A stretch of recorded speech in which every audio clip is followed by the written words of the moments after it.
Hello, how's it going, everybody? Welcome to the stream. I am Rezi Orenji, your favorite music loving, yarn spinning cat boy, back with yet another music talk.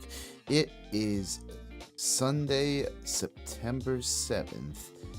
Another, the first of hopefully many beautiful fall weekends. I know technically it's still summer, but it feels like fall to me. I mean, everybody's going back to school. I mean, not that it matters to me these days since I'm a working Joe, but that's going on. And Silk Song is finally fucking out. I've been tearing into that fucking game recently, and it has been such a fun time, but it's kind of been eating into my time writing the the third glam metal deep dive. Not that I'm not making progress on it, of course. I'm still going ahead and writing. I'm actually on the section now to do with Guns N' Roses' User Illusion albums, and that's going all well and dandy. It's actually those two albums are really fascinating to talk about. I can't wait to share all my perspectives on like all the different genres and shit that they covered there, because they really pulled out all the stops. I mean, I think I read somewhere in an article somebody was postulating that since they didn't know exactly how much longer they were gonna have all five of those guys in the same room together, so they might as well milk them for what they're worth. And I mean, well, granted, they probably wrote all those songs on their own anyways, but the result is something very, very unique and of its time. Hello, Pulse Core. How's it going, man? Good to see ya. Welcome to the stream. I hope you are doing well today. Progress on the glam metal deep dive is going alright. Although Hollow Knight Silk Song, it's kicking my ass, it's taking names, and it is taking up my sweet time. And I love the game, but Jesus Christ, it is very much up there in difficulty. But you don't want to hear me bitch about my struggles with Metroidvanias. You're here for my guest of the evening, or rather for the music talk portion in general. So I might as well introduce him. I found this guy. I'm breathing, so it's a vibe. Yeah, it's that's definitely good progress at the very least. Yeah, no. We are here today to talk music, to talk production, to talk hip hop, because our guest of the evening, I found him browsing around Blue Sky as I do. That is a hip site full of a lot of VTuber creatives, much more than you would think, with how much people are constantly on Twitter decrying how oh, Blue Sky's an echo chamber, it's a dying site. And I mean, it's kind of stagnated and sort of settled into its niche, I guess. Not really become the dominant Twitter replacement or whatever as people were suspecting it would be, but I still think it's a nice place to meet hip creative people. And that's who this guy is. He's a I believe he's a Phantom Thief VTuber who also doubles as an electronic music producer, a beat maker, sort of hip hop, along the lines of the hip hop. So I'm very excited to talk to him. Lady Lucifera. Oh, hello. How's it going? Wow, I've never been on a YouTube live chat before. Well, first time for everything. I love YouTube. I've been streaming on here almost just about 4 years now. Though not consistently as a streamer doing this. I've more been My bag is, doing deep dives into music history. But, anyways, let's not dilly-dally too longer. Would you please join me in welcoming Akil Kuro, aka the Chosen Trickster? What's going on, everyone? How y'all doing on this nice, lovely evening? How's it going, man? Welcome to the stream. Good to have you. I can see your regulars are baffled by the YouTube chat. Yeah. I mean, majority of us are like mostly just stream on Twitch and stuff like that. Some might Hey, go I to mean that's TikTok, fair. but. That is a okay. But yes, welcome to the stream, Akil. Usually I like to start these things off by giving room to my guests and letting them speak a bit about where they're coming from. So, something I wonder is like, where did your passion for music really start? Because I mean, it's one thing to sort of have it in the background as the soundtrack to your life, as mood enhancing music or what have you. It's another thing entirely to be, a VTuber and do comms on VGen for beats and like have your own SoundCloud where you got like a bunch of beats on it. So like, where did that all really stem from for you? So music has always been a huge part of me for real. Mm-hmm. It really started off no, mostly when I be in the car with my mom and stuff like that. She be playing music and stuff like that. Oh Even yeah, sometimes it be gospel, R&B, sometimes it be something very soulful. And of course, yeah. me being from the South, Oh, nice. mostly hip hop, being hip hop related. So it all really stemmed from there. Then Mm-hmm. I say, as I got older, eventually, I really got deep into it, especially because I did choir at one point. So there was that. I was mostly around like the tenor in Oh yeah. each choir. Then I was when my voice got like when I got older, my voice started getting a little more mature. It started getting more deep, jumping down to like Yeah. tenor, to like a bass or baritone and stuff like that. Mm-hmm. But when so music has always been there for me for like a very long time. But when it came down to like music production, Yeah. that really didn't start it until I'll say like I was like 11 or 12. Okay. Um, because I would just remember one evening it was like after school and stuff like that. I was just on YouTube looking at random stuff. Then I get a random ad uh about a drum pad that you can just play with on your phone and stuff like that. And Mm-hmm. it was called like uh Trap Drum Pads 24 if I remember correctly. Oh wow. And Okay. yeah, so that's app is very old. Yeah. Yeah. Um so I downloaded it, started making beats with it. Cause obviously, it just comes with a whole bunch of presets that you just mess around with, just try to see what you come up with, like your own little taste to it. Yeah. Yeah. Been doing that. Been doing that. Um, did start messing around with it at school. People start messing with it. Some people might try to freestyle off it. Yeah. Yeah. Then, you know, I'll start listening to people like MF Doom, Mm. Madlib, Pete Rock, uh, Nujabes, a Mm-hmm. whole lot of producers to the point where it's like I like this way of making music, especially for hip hop, especially like the abstract side of hip hop, Yeah. where Yeah. you just take like this one sample. It could be soulful, it could be something from a cartoon, it could just be something from like really anything, and just make a Yeah. beat out of it. I always found that very captivating in how creative you can get from it. Yeah.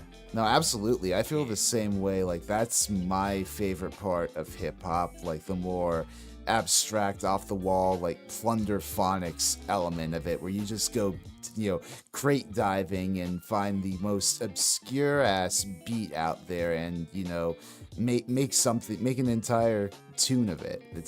That's such a fun thing for me. it it really is, and especially like when it comes to sampling, it's not just you just got this one part of a song and you Yeah. just stretch it and loop it and stuff like that. There's obviously multiple form factors when it comes down to like sampling. Mostly for me, it's mostly that I'm more so a sample chopper. Really, I Oh love yeah. chopping samples. I love give sample chopping a lot to the because you could listen to the original song, of course, but there be times where you kind of want to hear these certain parts like kind of get to see how it sound, or Mm-hmm. it just give like the song a little bit more life. You Yeah, actually letting that specific part breathe a little bit more to the point it might absolutely. hit different. Yeah, yeah. So like, I was looking at. Sorry, let me pull up my. Yeah, kind of going off that, I guess, like when you do like make the music you do currently make, like how does that proceed? Do you start like with a kernel of an idea, like just a particular sample that gets stuck in your head and go from there, or do you have to do a bit of exploration beforehand? Do you like build a beat and then you find a sample to go on top of it? There are multiple aspects of that.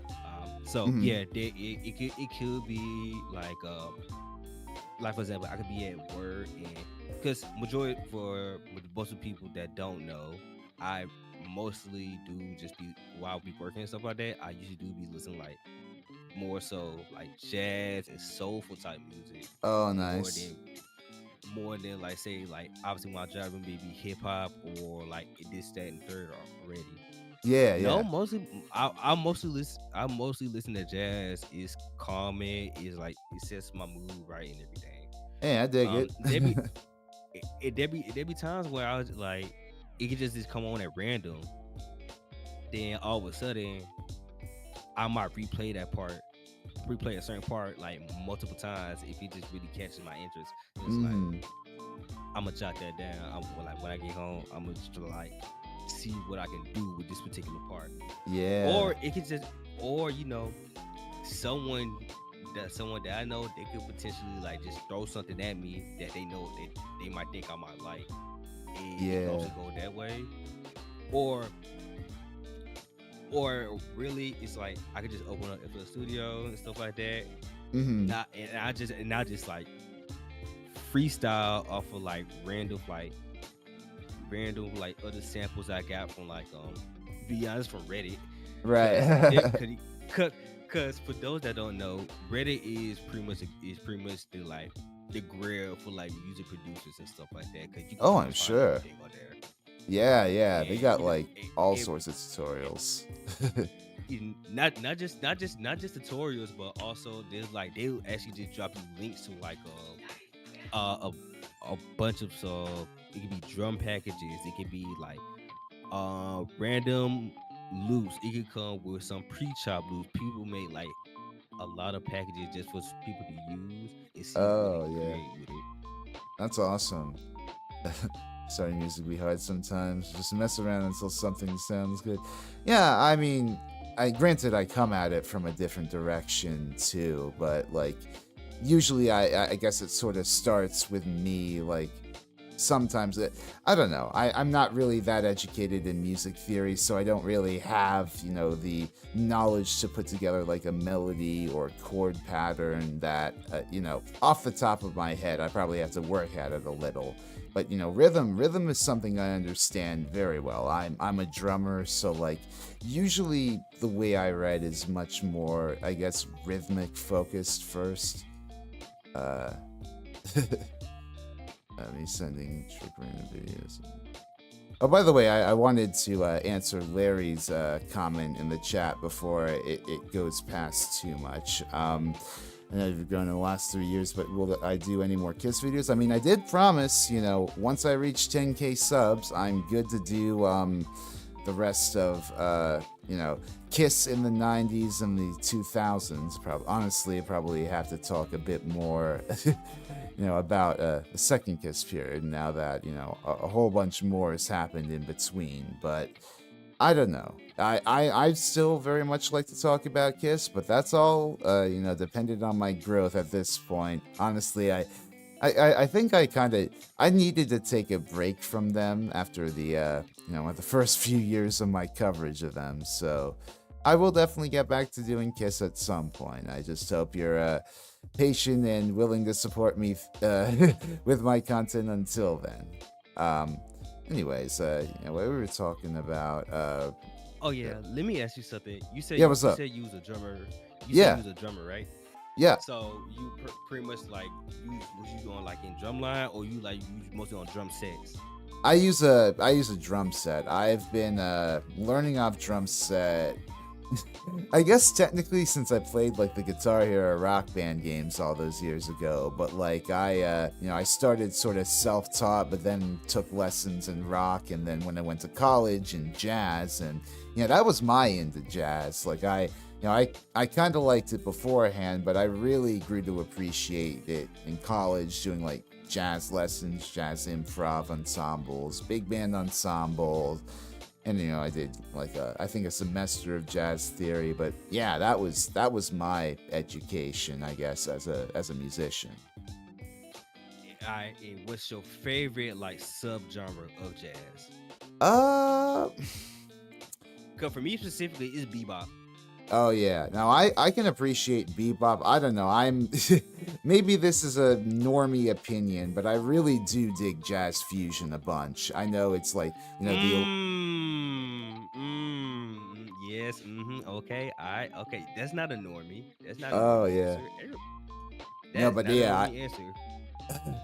I don't know. I feel like, especially with, the way it evolved into smooth jazz, it kind of had, jazz fusion kind of had a bit of a bête noir reputation in jazz critic circles. But I don't know. I really do appreciate, like Herbie Hancock's work with the Headhunters. I really love, the Miles Davis electric period. I don't know. Cassiopeia. Oh yeah, the fucking Japanese jazz fusion too. Like that shit is really solid. Literally, like much, like if you, it kind of crazy because like some of the samples I do mess around with, it mostly is like mostly like Japanese jazz fusion. Yeah, Majority of yeah. times. Oh yeah. Like I'm sure there is probably so much like sampleable shit in like obscure Japanese city pop jazz fusion records out there that is just waiting to be discovered. Literally, all it takes is for like people just like just expand your horizon and just try something else. Yeah. I mean, after years of Midnight Pretenders, dominating the YouTube algorithm, The Weeknd basically ripped it off wholesale for his one song. So, like, Oh, I know what you're talking about. I know what yeah. you're talking about. I heard about that shit. It's not a bad song, but, like, it's a. There's that whole trend nowadays of pop songs that are basically just interpolations of old songs, and it's really annoying to hear sometimes. Yeah, I can understand that, but for each their own. Yeah, yeah. No, I'm right there with you though with like Japanese jazz fusion and all that sort of stuff. Like I was at a con recently. It was like Anime NYC, and like in the artist alley they had like it was like an independent like Japanese used records thing that had a booth set up there, and I was just like, unfortunately I didn't get anything because the artists on sale were like far too obscure for me to like recognize the significance of owning one of their like 7 inches or whatever. But like, Would they would look a little sketch at one for a bit? what now? I said, would they look like a little sketch for a little bit? Oh, not really. I mean, I'm sure they were in good condition, but it's like just like all artists that I wasn't too sure of. But like, I'm sure like there's just troves of material in there, waiting to be discovered. Yeah, yeah. The original, I see what you mean on that. the original sample versus the newbie pop resample. Oh yeah, literally. Like I appreciate music that is willing to touch back to its roots like that, but it needs to be done a little more subtly, I think. Would you hold on? What do you mean? What do you mean a little more subtly? Like I don't know, like if you're gonna sample a piece of music from the past, you don't shove it in everybody's face that's what you're doing. Try to smooth it out somewhat, right? pretty much like oh, you mean like lazy sampling? That okay? I see what you're Yeah, saying. exactly, exactly. I think okay, cause like I think when it comes down to lazy sampling, like it comes in different form factors and stuff like that. Yeah, Cause I know with some people when they say lazy sampling, it's most is like it could be like a certain part of a song to where it loops like a few times. mm-hmm, Then it will get to like a certain like bar point yeah, to where it just switch over to the next one and goes right back to the first one. Cause I'll be honest, I actually like some of samples like that who yeah, sample yeah, like that because like especially if they mixed it correctly too to give it like a little bit extra life, give it more oomph. yeah, It just hits a little different, especially if yeah, you like also tone down like the master pitch to yeah. like a Oh, negative 32. I mean, I will say, like, I can appreciate it. I guess it depends on the context, really, right? Because, like, in Yeah, genres like vaporwave or future funk or, stuff like that, where it's a lot more slowed down or sped up or, like retuned essentially versions of old pop songs. I think that shit that's very cool. But like my concern comes with like just the obvious interpolations and like rehashing of like melodies of like songs. yeah. Especially if that specific sample been overdone way too much. Oh yeah, absolutely. Like, oh my god, the fucking David Guetta "I'm Blue" song. I never want to hear that shit again. Oh, trust me. I understand you going that. I got tired Yeah. of hearing that shit as well. It's either that or what else. Even though I might hate saying I hate that I'm gonna have to say this shit, but Yeah. the amount of people who also keep on reusing throw some D's sample. What's the actual song sample name? No, hold on, now I'm curious because now I got fact check myself. Mm. Hold on, because You're good. this sample has been used way too many times. It's like okay, I understand this shit is a classic, but switch that shit up. Yeah. I'll call your I'll call your name by switch. Okay, okay, I see. uh, how would you say that you've evolved as a producer over time? I'll s- I'll say my evolution when it came down to music production is Yeah. that at the time when I could really like started taking it a little bit more serious. At first, to me, it was just I'll be honest, some of my old shit was trash. I'll be honest, I deleted that shit. Some of y'all might not be able to find some of it, but Hey, we all it was start in like somewhere. but I would say it's not trash to the point where it's like shit just wasn't it hits, but like I guess it more so like for example, usually always and back then I always had like a very long ass intro for no reason. It's either that or there's certain drums and stuff. It just wasn't like properly mixed.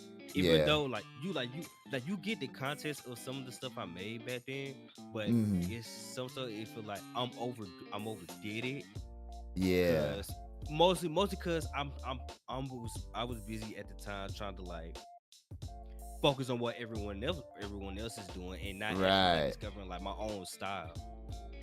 Then I say like 2020 2021 I started improving myself more onto like getting my sampling chops down, Mm. getting my arrangements like placed correctly, mix everything well. Cause I ain't gonna lie, my mixing definitely improved from like how it Hmm. used to be.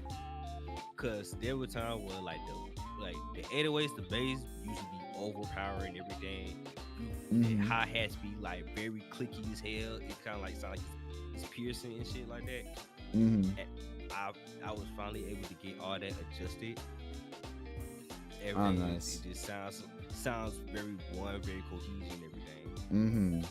It's that COVID And bump, man. You know, I guess you're locked inside for however long you have the time to improve. yeah, I definitely would, especially around that time. I also bought me the NPC. I actually bought my first NPC, which was like an NPC Live Mark II. Oh, nice. That was that shit was like that's yeah. How much that big was? I think like 1,400 around the time. So I made that investment, and I've been using that ever since. And and pretty much yeah. Overall, I just improve how I chop my samples, like discover like different ways to make each beat sound unique in a certain way, and try to give you like a certain feel. Cause Oh, neat. yeah, because especially there I also had like a list like this like earlier this year.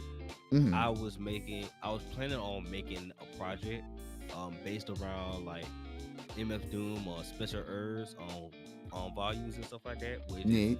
a whole bunch of beats where but they all them named after like just different spices and herbs. Mm-hmm.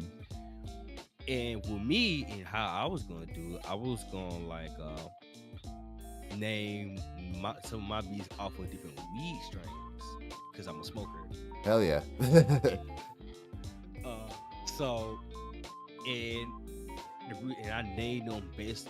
I named each beat based around like you know what type like what this beat would give you and stuff like that.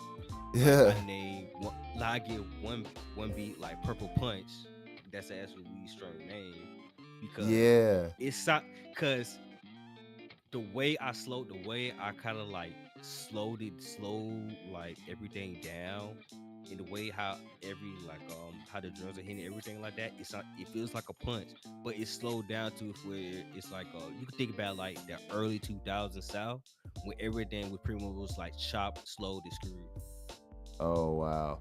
That is such a killer idea, making a whole bunch of, songs based on like weed strains and, their various side effects and how they make you feel and all that. I feel like that would make a killer ass concept for like a psych rock or stoner metal album. It really would. And I seen that there definitely is a lot of people who like who looked up to Doom because even though I named out a whole bunch of producers, I list there's a whole bunch of producers I listed off in the beginning. Yeah. Doom is pretty much my number one like producer that I actually look up to because I pretty much got his style down to a certain T. Yeah. But it's not too noticeable to the point where it's to the point like it's like, oh, you just straight ripping him. Right, right. Not just that, cause it's also a mixture of I don't know how everybody gonna feel about this, but Kanye, the old Kanye, goddamn it. He made graduation. I can't say that shit don't work no more. I used to say that shit. I used to say that. I can't do it no more. Yeah. But either way it go, he inspired. He also was another inspiration on like how I sample myself. Right, So it's a right. mixture of both Doom and Gay, and I kind of like put my own little twist to it. Yeah, yeah. And I can say like after just listening to like every song they made, and I figured out like how they chopped every song. I kind of incorporated it and game just evolved and kind of made my own little style to it. Right on. Yeah. I feel like so much of music nowadays is like people like shamelessly mixing all of their influences together and making something new from that. Like, I don't know, it feels to me, it might just be my perception as a young person growing up now, but from what I've seen, from like what I've read in music history, it feels like scenes back in the day were a lot more cloistered. People were a lot more protective, I guess, of like genre identity and not too keen to mix genres together. But nowadays, like, not just with hip hop and country and whatnot, but like rock too, and like jazz. Like, it feels like there's so much more, so much less, reservation when it comes to mixing a whole bunch of disparate influences together, and I love it. Yeah, literally, no matter what, music is music, and everyone has their own opinion when it comes down to like mixing certain genres together and stuff like that. So like for Yeah, example, with like anime, with like anime or like anime or like just poppy music. Go listen to Trippy Red. What's the song called? Think Van Cleef Island. mm, Go listen to that song. It's like, and I know the producer who made that shit, who's inspired okay. me. So and once I heard that tag, I was like, oh yeah, I know this nigga sampling anime because it was a whole, cause like, cause knowing him and just knowing how Trippy is, cause Trippy he's a nerd. He's part Yeah, of the nerd culture also. When I heard Trippy rap over, damn, I ain't gonna lie, I forgot what the show called too. But when I heard him rap over that theme song for that yeah, particular like anime, it definitely let me know that it's like, okay, it's like everyone is definitely like okay with like this certain type of sound when it comes to hip hop, hell or yeah, when it comes to like pop music. They'll also yeah, use like specific certain song, like they even sometimes might use like anime songs as well. And I was like, okay, like bro, yeah. this is what I love to see, bro. Like fuck all, like fuck all this. Like, oh, this don't sound like that, bro. It's I'm gonna keep repeating this. Expand your range when it comes down to music. Cause you stick to Yeah. just one genre, you just gonna be miserable. Exactly, exactly. You said you mentioned about sampling anime songs.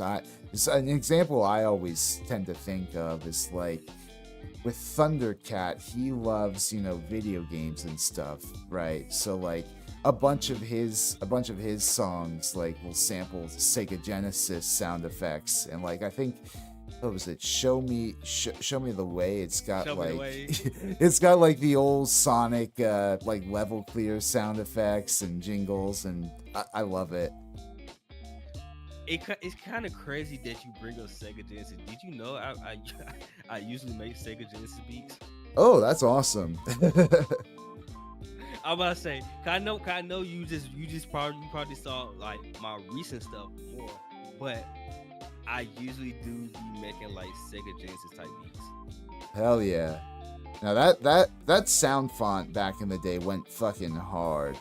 Like harder than it had any right to. It really does.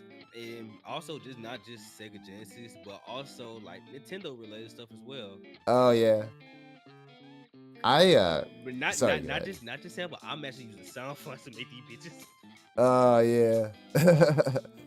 I dig it.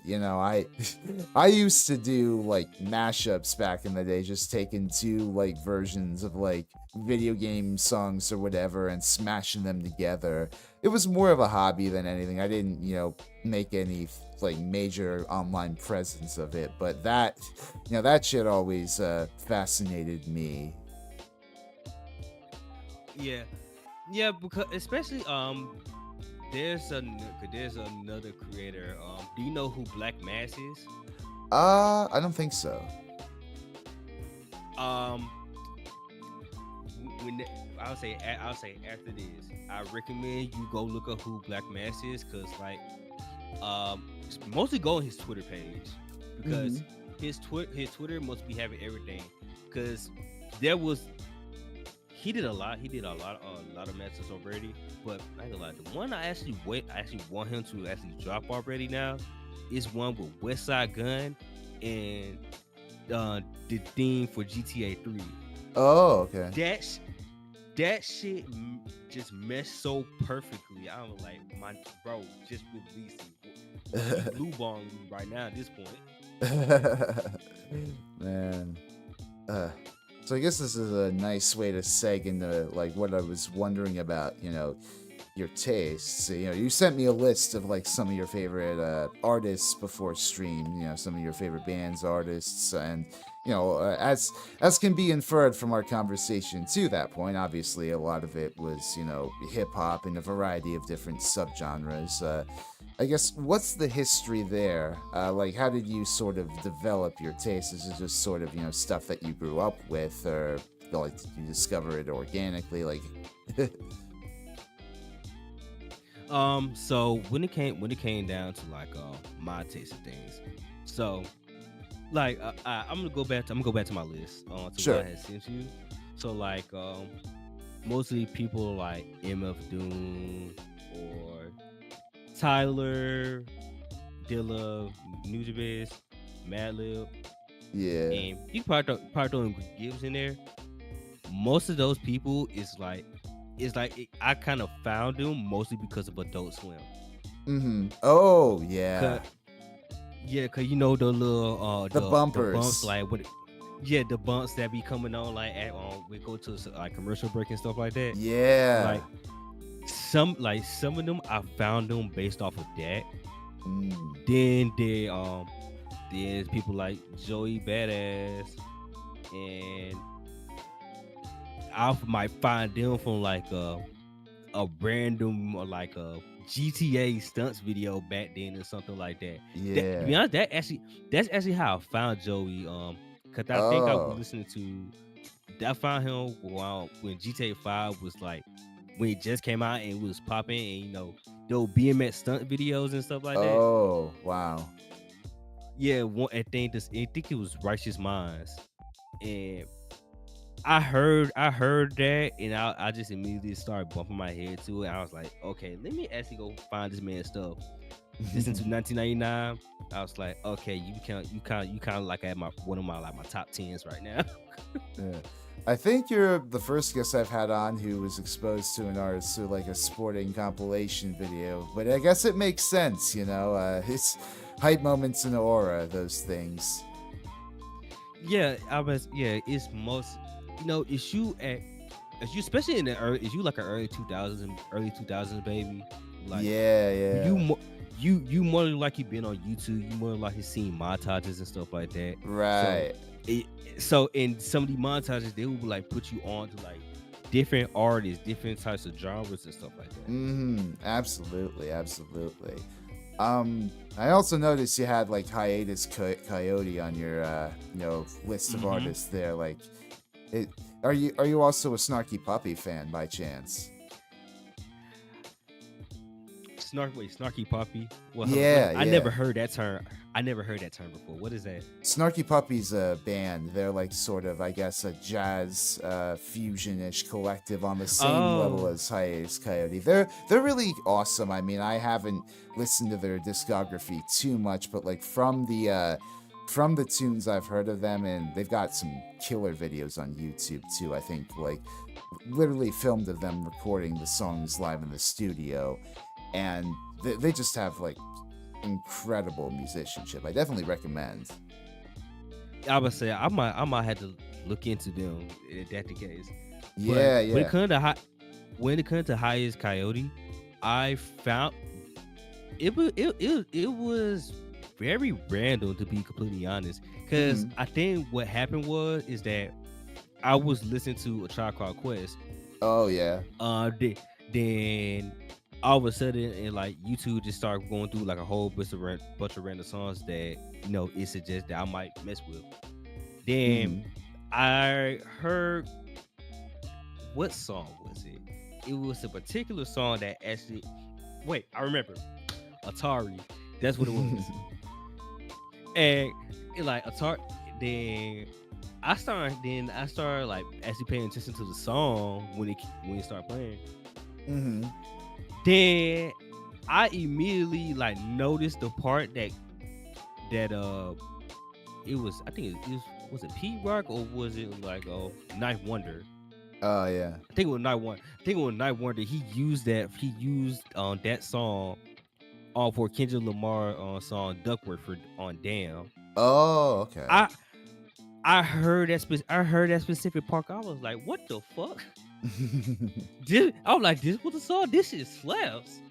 Wow, yeah. Then I listened to the song that they did with Q-Tip. What's that song called again? What is it? Because I remember I had this song like on fucking repeat when I first heard it when I was working. What was it called? Good. Nakamura. Nakamura. That song right there, that shit right there. Hell yeah.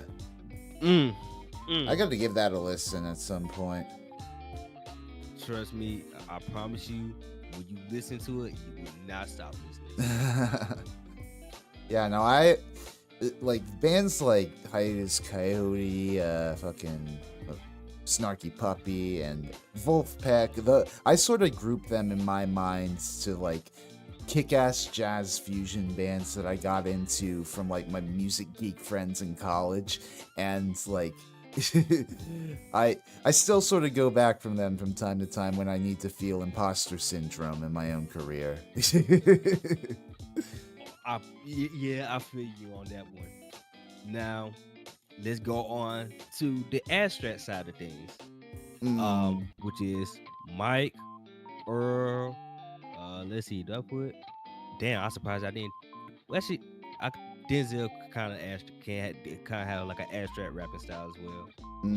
And obvious people like them, like Earl, I was already listening to because of Odd Future, the connection with like Tyler and everything. I always like Earl style, right? But then when some rap songs came out, was like damn, that's been a minute since that song came out. Because this around time after he dropped, I don't like shit. I don't like shit. Go outside, something like that. That was like the album title.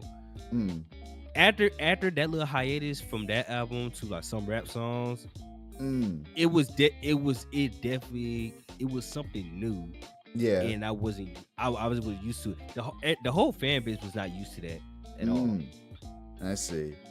So it threw off a good amount of people. But with me, on the other hand, I actually gave it a few more spins. It's like I actually fuck with it because it's really poetry. That's really what it is. Like so, when I listen to like Earl, Mike, and all these other people and stuff like that, I'm there, not there because they actually like this talking about like how they feel like an actual poetry artist. You go to like a certain club like that, and they have like open mics. That's what it feels like, especially with like the certain instrumentals they use to express how they feeling with each song. So it create like this bigger picture. I see. I love artists like that who like actually invites me into their world and just like discuss. Yeah, like it just actually just pretty much give like a discussion. Yeah, make an entire universe out of their album rollout. It's really cool to see like when hip hop artists do that. Yeah, and people, and then it's also like Uzi and Cardi, and Pierre. And also another fun fact is that when it comes to like on the trap side of things, I mostly got that shit from like Pierre and Metro because in wait, how old are you? You mind me asking, how old are you again? I'm verging on 30s. Verging on 30s. Okay, so you're not really in my generation. Okay, so I'll say in our generation, especially in the hip hop ecosystem, right? We look at mostly Metro for real, Mm-hmm. but but we could count Pierre in a little bit. Those two those producers right there are my inspiration for for how I want my trap stuff to sound. Yeah, Where yeah. is where my where like because they both sample like a motherfucker. They both do. Right. But also they also give you like this real like this little spacey video game type vibe. Especially Yeah. Pierre. That's Pierre's specialty right there. That's why I really kind of got that, uh how can I pronounce it? What did they call that genre of music? It was damn, it was crazy because it was in my Spotify rap. I forgot what that shit was. No, I figured it out later on. Yeah, But yeah. yeah, that that that genre of hip hop, it always gonna catches my attention because again, Yeah. for me being a nerd and hearing these certain sounds, it's like yeah, I'm gonna feel at home. Yeah. Trap music to me, I don't know. I mean, to be honest, rap music in general is kind of not a I mean, I know bits and pieces of it. I'm far more familiar with the abstract sampling side of things, but like when it comes to like more mainstream fare like trap, I admit I haven't been paying as close attention. Although you know what song popped into my fucking head the other day? Fucking Trap Queen by Fetty Wap. It's just like the way he sings, that verse, da, da, da, da, da, da, da, da, da, da, da, it's just like bouncing in my head. Like That's crazy. Wait, how old is Trap Queen, bro? How old it's is like Trap almost a decade at this point, or more than I don't know. Because I think was I in middle school? Oh no, I was in high school. Damn, it's literally been a decade. Fuck. Yeah, yeah. No, that was I don't know where I don't remember like if I was like senior year of high school or like going into college by that point, but I think that was the first noticeable moment I think to me that I noticed like trap surging in the mainstream. And obviously it's just been dominant after that point, you know? Pretty much. Cause like I would say when it comes to like trap, especially because trap mostly did start from the south, from like the south side of things. Right, Mostly, right. Mostly Atlanta. Then went from there. But Mm-hmm. it's kind of crazy like how far it done came for real, Yeah. especially around that time. Cause now I'm hearing like people in different ethnicity just singing this song. I was like, oh shit, this Mm-hmm. is brand new. It's also because of the fact like the internet was starting to change around that time too. Yeah, So yeah. so it definitely got like more reach to people, Absolutely. especially after like Drake had collab with Fetty on My Way. So it Oh really yeah. does start something. Yeah, like that was when not Spotify. That was when SoundCloud was really starting to get big, wasn't it? SoundCloud, yeah, a lot of SoundCloud rappers was really popping up around that time, especially Yeah. during 2016. Mm-hmm, mm-hmm. 2016 was really the golden year for like SoundCloud artists. Man. There's a whole other universe that I'm not even familiar with there, you know. SoundCloud is it just sort of exists to this. I think I've used it in the past for like band demos or something. I know one of the people in one of my bands uses it for his demos, but I've hardly explored like the whole scene of just like independent artists and like producers and rappers over there. Yeah. Oh, okay. Wait. Okay, I think I remember what that subgenre is for like Sure. that for Pierre's style of like hip hop and stuff like that. That is called cloud rap. It's cloud rap. Ah, cloud rap. Yes, I have heard of that. Yeah, that's the genre I'm thinking of. It's cloud rap. That's where it to feels all where very light and airy and atmospheric, right? mm-hmm, that what it is. Yeah, yeah. Hell yeah. Um, let's say,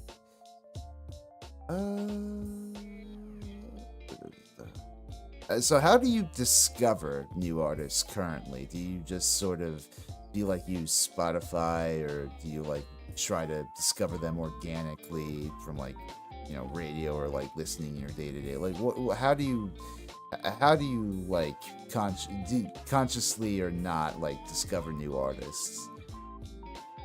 So how I discover new artists is you know I use stuff like Spotify and YouTube Music.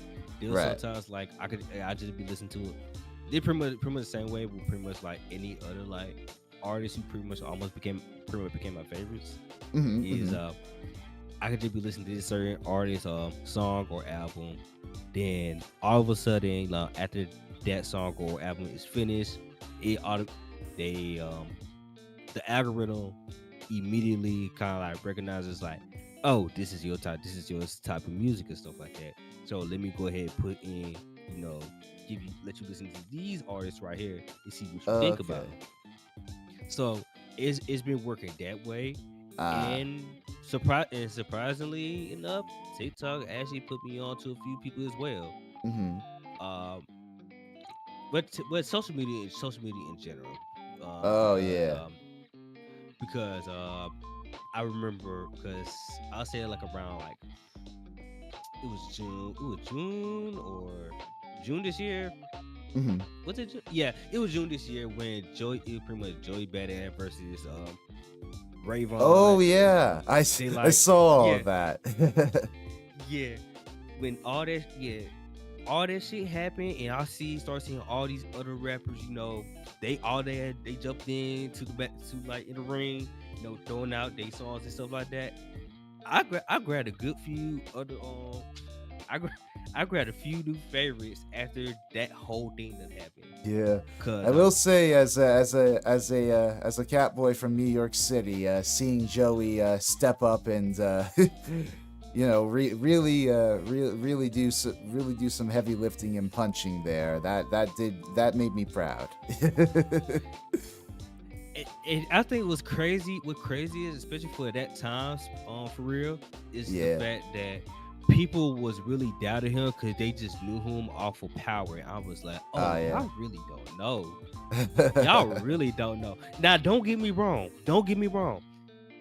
The beginning of this year, and when he did like sorry not sorry, party me and shit like that, Yeah. I ain't gonna lie, I was disappointed his ass for that one. I was like, for one, why would you start the year off with talking about so this too much West Coast dick licking and shit like that? Yeah, Why yeah, would you start the year off like that and not spend these many motherfuckers was gonna come after your head? yeah. And then you just go silent for a good grip. I was pissed. I was pissed because of that.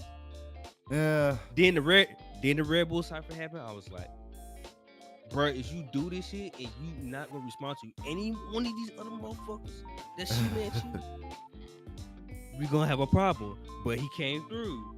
Then, well, my time we got Lux on that bitch. That shit was on repeat. Not gonna hold you. Then everybody, they like Ray, they all doing. They came in, they dropped their shit. They like he did too. They like he just did too much, especially with like. For those of you who don't know who Daylight is, he's a battle rapper, and there's a thing pretty much where it's like they say that mostly battle rappers they can't really like make like good songs or make hits like that. Now, granted, Daylight had made some good songs for like Hayu, and not gonna lie, I know there was a lot of misopinions about like when he dropped "Word to My Mother," but especially because of the beat selection for real. Me personally, I actually fuck with it.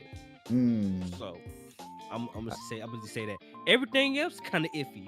I don't know. I thought it was a very overall entertaining rap beef to witness. I just sort of absorbed it vicariously by watching the Company Man's videos about it.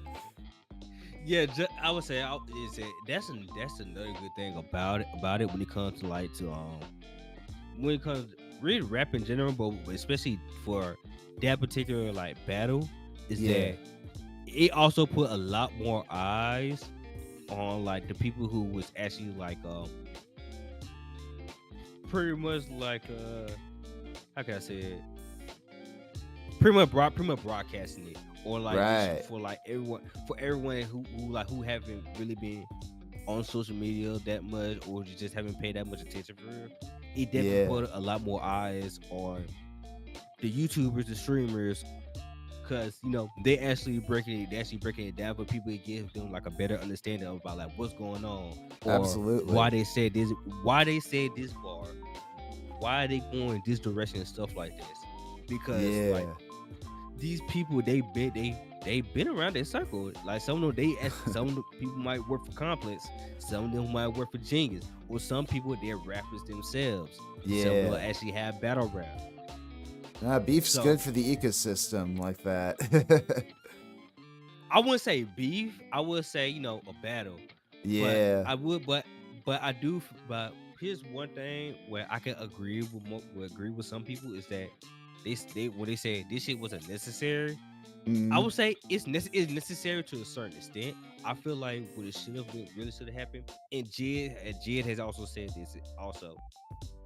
Is you want to battle someone, put all y'all at get on the song and just put it and do it through there instead of see who got the best verse.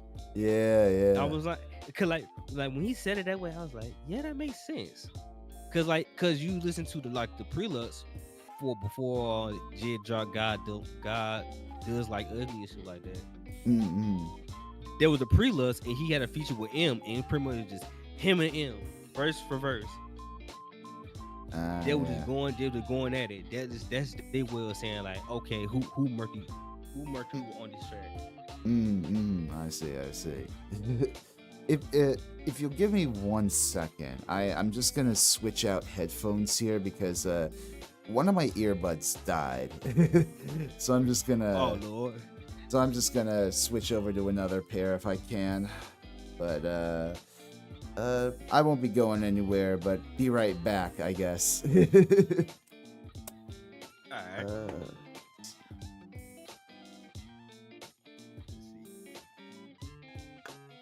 New artists just be falling across my feed. Recently found a lot on TikTok. It's not that big. Something putting me on to some people. Yeah, post that's dead ass how it be for real.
uh,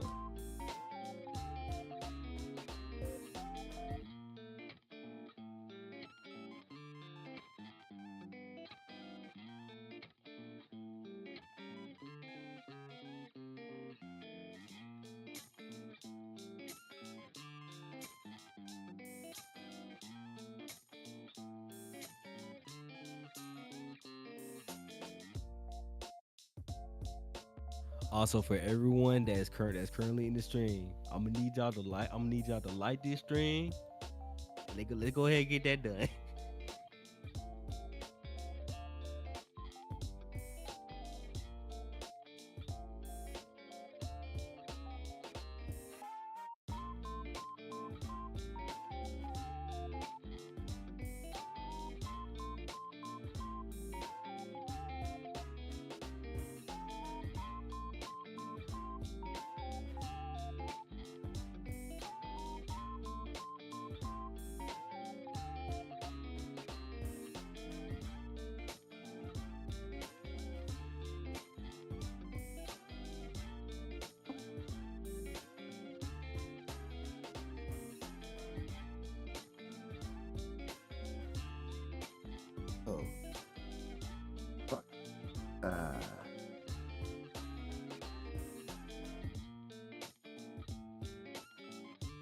Asami, thank you, Pugs.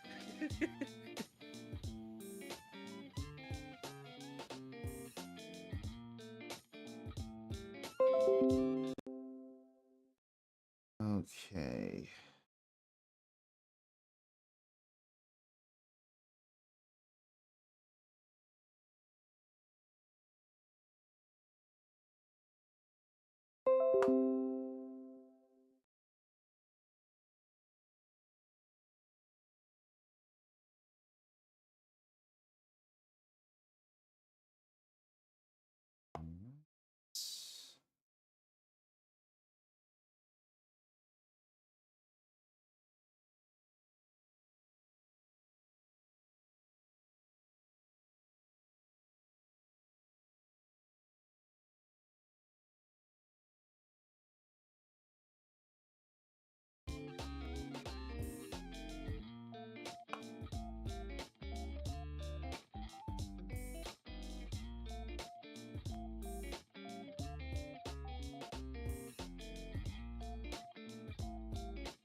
Give me 1 second. I think I'm gonna need to close out OBS. The stream will be buffering, but I'll be right back.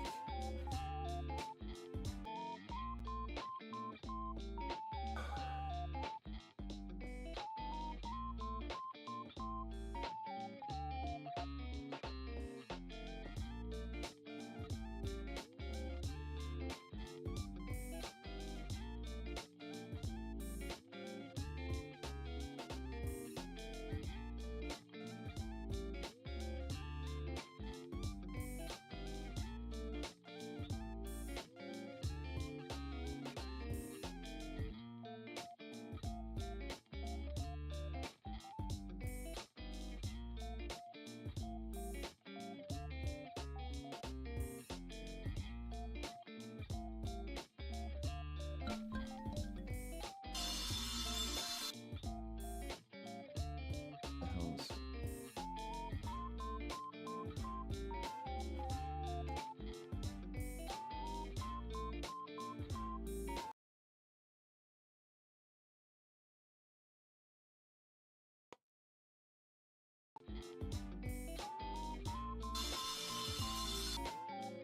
Okay.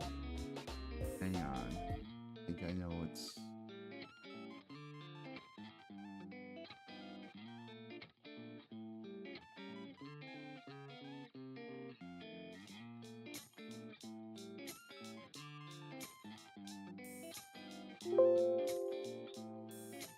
Okay.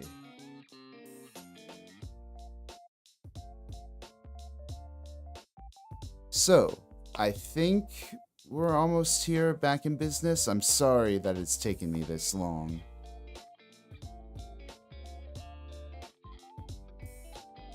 Oh, now I can't hear you. Give me 1 second.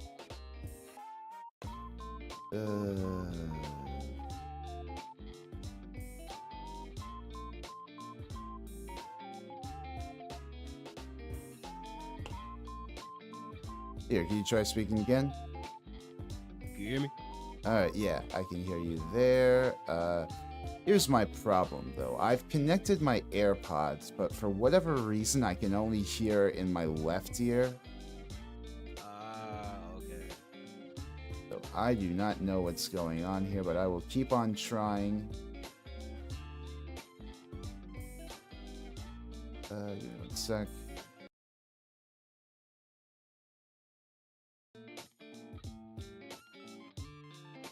Does everybody work well on PC? Oh, okay, I've got it. I've got it. Oh, you got it? Yeah, I'm hearing a lot better now. Whew. All right, there we go. Sorry, folks. But now we are back. We are rolling. Have yourself the subscription. Thank you so much, Pulsecore. I appreciate it. Right here is a drama queen. Literally. I All right, so let's see. What can we talk about next? I guess, have you gone to a lot of concerts in the past? I went to a few. I would Mm-hmm. say like my first actual like I would say besides school trips, because I don't really count those for real. I Right, don't count right. it as a thing. It's a thing, you have to be done because we performing and stuff like that. Yeah. But I would say my actual first real concert where I bought my own money, bought a ticket to. I was like, I think it was Young Nudi's concert. Nudie Mm-hmm. was like my first concert that I went to. Okay. I'm not gonna. I ain't gonna lie. We was turned over there. That was a whole lot vibe. Hell yeah. Then me and the people I was with, like, 'cause we got an Airbnb. We stayed there for the night. Right, right. Uh, that that I gotta say, I think we went through we did like 10 blunts that day. Oh 10, yeah. 10, 10 blunt rotations. We went to the concert. Get yourselves good and lit for that music. Lyric, it was that. Then my second ever concert, it was Cardi's. We went to Playboy Cardi's concert. That was over in Atlanta. Oh hell yeah. And not gonna lie, we could have easily like snuck down to the bottom area, but we Mm-hmm. was like, nah, we just gonna chill. We gonna chill right here. It wasn't like no nosebleeds type of seats we got, but it was like it Yeah. was pretty much like a right out middle area. Mm. Then third one was Cochise. That was also a fun one. One of my homies had he done passed out that night. I don't know. Well, I don't know. Well, no, not passed out that night, but I think it was 'cause, like we were making a mosh pit, and I think he Oh got fuck caught. yeah. After he got so caught up, all of us had to like grab him because we saw him fail. We was Oh like, man. and luckily everyone else, they stopped and noticed, and they helped us pick him up. We had to take him all the way to the back, give him some water and stuff like I've heard that. I've heard mosh pits get intense at like certain hip hop concerts, like especially with like raging and all that stuff Ooh. going on. Like, Literally go to a Cardi concert, go to a Uzi concert, go to a Ken Carson concert. oh my Boy, gosh. they moshing. They moshing. Hell yeah. One, I think. If I remember correctly, I think someone was. I think there was low key a fight that happened. I think at a Cardi concert. I think that actually did happen. Mm. But then again, that happened multiple times, like anyway. But they'll usually stop. They usually stop with that bitch. Like, hey man, y'all chill the fuck out with all that. Man, that sounds intense. Yeah, I I don't believe I've been to a hip hop concert before in my life. It's mostly been just rock.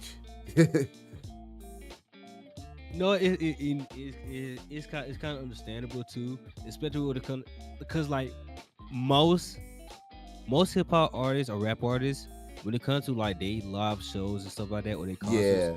sometimes they don't really be interactive. They don't usually be interactive as much. Yeah. But it got to the point now where it's like there are some like hip hop artists where it's like they'll actually interact with you. They'll do random shit. Yeah. Or, like they just do a whole bunch of things on like with Yeah. the crowd now. Tell you what though, from the footage I've seen of like big like hip hop stadium tours or like even like small scale stuff, they really do put on a show. Like I see some of the footage coming out of like the Kendrick Lamar GNX tour, and I'm like, wow. Kendrick shit is just his shit is perfect. Yeah. The way he have like the stage set up for that whole tour. From what I heard, is really amazing. It's the same thing with Yeah. Tyler. Same thing with Tyler. It's like Hmm. Tyler. He definitely be interacting with the fans during his shows. Yeah, Like yeah. God, I remember seeing this one clip of I forgot where he was at, but but he saw someone dressed up in a wig, in like a blonde wig. It pretty basically the outfit he did for like one of his Lord Squad skit. It was like you really gonna bring me a birthday gift to my birthday party and stuff like that. Yeah, Like that yeah. shit, like that shit right there. He saw that and he immediately just went on with it and went on with the gimmick. It's like I love it when artists interact with their fans in that type of way. Hell yeah. No, I'm all about that too. Like I'm super into this band King Gizzard and the Lizard Wizard, and like there's a lot of bootleg merch that the fans make. Something I love that like King Gizzard does is like sometimes they'll just like pull up all this random shit that their fans give them from the crowd, and it's like these bootleg stickers and like maybe even like t-shirts here and there, and it's super cute every time. Or just like like a random artwork that they just drew. Yeah, yeah, yeah. Like I be seeing that sometimes. goodies from the crowd. I was gonna say, let me see. Which instruments and or like production techniques would you learn if you had the spare time? Actually understanding chord progression and shit. Yeah, makes sense. Cause like everyone knows that I'm a simple bass producer, and and some of my other producer friends, they they know that sampling is my very own specialty and stuff like that. So sometimes Yeah. they might come through with like some random loops and stuff like that, just for me to mess around with. But there have been times where like I actually took time to like make like a beat like strictly off scratch and stuff like that. Mm-hmm. Using certain plugins and all that. And if it gets to a certain point where it's like it's literally me by myself and like no one's bothering me at all, Yeah. it's like, and again I just have the time and the energy to do it. I can actually come up with like good melodies and stuff like that Mm. to where it's actually palatable and stuff in a way. Yeah, Because yeah. again, it's not really my strong suit. I try my best when it comes down to it, but if I actually do like take the time and actually learn it, I'm pretty sure I can definitely get like more farther. But I know what I am. I know what I am and what I enjoy the most doing. And Mm-hmm. again, it's just mostly sample chopping because again, people just assume it's just sampling. It's just like just very easy. Anyone can Yeah. do it and shit like that. Even No, though there's an art to it's it. really not. I would say no. There's actually just put tasks to it. It's like you gotta get it to the point where it's like it just don't just sound completely the same. Even though Yeah. most beats are meant to sound the same in a certain way. Yeah. Even though, but you had to look at the art form. You gotta learn how to switch things up a bit every once in a while. Mm. Especially if you want it to be long as hell too. Yeah. Now there's definitely an art that goes into taking different samples and like using them, and in a way that's original to you. Like I think in particular of the example, there's this one Black Sabbath drum beat. I think it's like from Behind the Wall of Sleep or something like that, and that's been sampled in. I think Tribe Called Quest took that and used it on. I forget what the song is called. I think it's "We the People." Is it the one that's I think from 2016? There was that. Oh, I know you're talking about. I know Yeah, I remember. yeah. So they used that drum beat for that, and then also like back in the '90s, he sampled that for I think it's I forget the song, but it's something on like Odelay or whatever, And like both songs, even though they use that drum beat, and it's a very kick-ass drum beat. I love Bill Ward's drumming on that song. Even though they both use that drum sample, it's both like two completely different vibes going on, and it's it's not as simple as just like taking that drum beat and slotting it in like a Lego piece or whatever. Yeah, yeah, it's almost the same thing with like other drum beats, like for example the Amen break. Yeah, yeah, Definitely one of them. And there's James Brown, the funky drummer on drum yeah, as well. yeah. It's like they like no matter how many times that shit has been sampled. Again, there's some people who always gonna put their own little spin to it and give it like a whole different feel to it. Absolutely. Yeah, yeah. uh So you create music not just on your own time. You create music for other VTubers and content creators via commission on VGen. How did you get into doing that? So it's kind of crazy, to be honest. So because for those who are brand new, I am part of the Melanin Mafia. I'm pretty much like the underboss for a bunch of black or melanated VTubers and stuff like that. Hell yeah. Work pretty much just this space where a whole bunch of people just get together, chop it up, do collabs, and again, just chill out. To be honest, Sounds awesome. But yeah, and one of the bosses, who's basically like the admin of the server and stuff like that, they heard my stuff before. Really, all of them have heard them. So Kano, Ash, Static, and Za, all of them, they heard my music before. They saw the potential in me and stuff like that. Okay. To like actually do commissions for people. Then one day when I was just working, Kano just DM'd me saying like, "Hey, are you plan to do a commissions on one day for like your music and stuff like that?" And I was like, "Yeah, eventually one day." Then all of a sudden, boom, just dropped me a link to the VJ thing. I was like, "Oh, Hell okay, yeah. I guess I got to set this up now. I got this much faith in me, I swear." Yeah, because those were like linked by invitation. Or is it still linked by invitation? Or to like actually get like your yeah, like to sign up. page. Is that how it works still, or?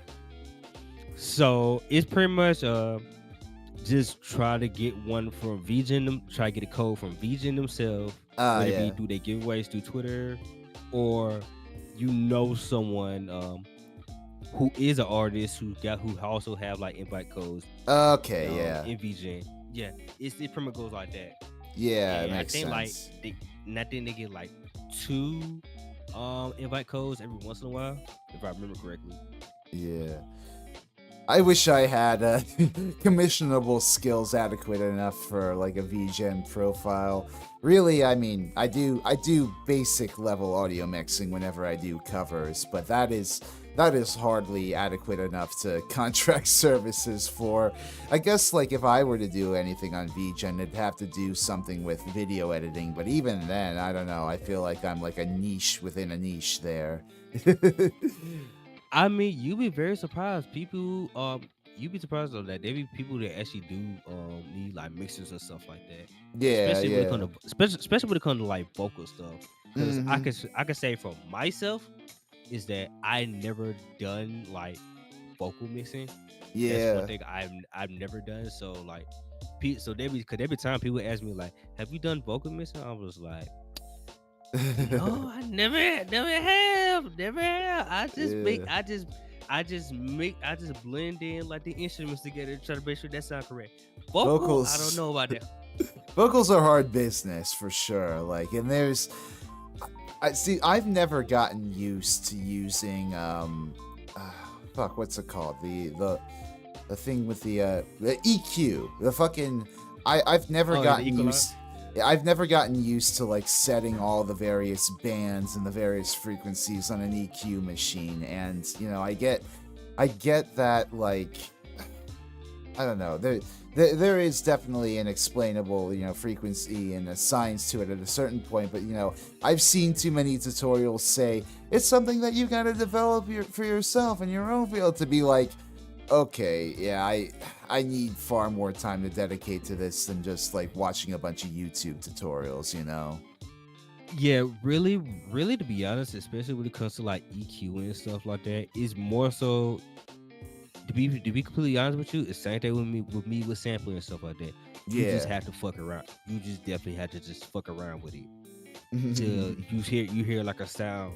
Till it gets to the point where it's like you comfortable hearing it sound this way. Exactly. Yeah, you really got to have an attenuated sense of hearing, and like I'm just like I feel like I already have some sort of tinnitus in my ears at this point. I don't know how good I'd be as an audio mixer. Yeah, all it is just trial. It's just trial and error when it comes to anything. To be honest, especially when Yeah. it comes down to the vocal parts. Mhm. Because even though like I don't deal with vocals in general, I obviously do mashups. Right. For like with like part of my beats to like a acapella to like a certain rapper or a group, Yeah, and yeah. so I have to EQ that to make sure it sounds perfectly and stuff like that to Right, a certain yeah. extent. So you gonna have to get to the point where it's like you know Mhm. just again just fuck around with it, and you as soon as later you'll get something that you like. Yeah. Cause that's Has really it all it is. mhm. Has it been like have you enjoyed doing commissions? What's been your favorite project so far? I would say when it comes down to commissions, to be honest, no, it's obviously it's slow. I'm still trying to build. I still gotta put myself out there Right. more to like hey, I do commissions and stuff like that. Mhm. But It's I sort of a think download the thing, thing right now, or I mean, I had a few conventions already. mhm, Um, mhm. but it's more so about like the genres really. Ah, That's I the thing. see, I see. Cause you gotta think about it, like especially when it comes down to VJ and stuff like that. Who like what's the main target audience? Who's using Yeah, that site? It's VTubers, right. and and when it comes down to VTubers, is that they have us. Obviously everyone is different. They have Yeah, their own certain like music taste and stuff like that. But majority of VTubers is mostly like pop related. If you go, yeah, especially like K-pop, yeah. more than likely. And It's a when it comes very like to kawaii me, aesthetic. yeah. So yeah, when it comes down to me, someone who mostly do hip hop and I'll be honest, I might tap into like drum and bass. I'll tap into Jersey. I'll Mhm, also tap into like break beats and stuff like that. mhm. And you could probably throw in R&B. R&B, that's kind of like if I'm in a certain mood, I'll do it Yeah, type of yeah. thing.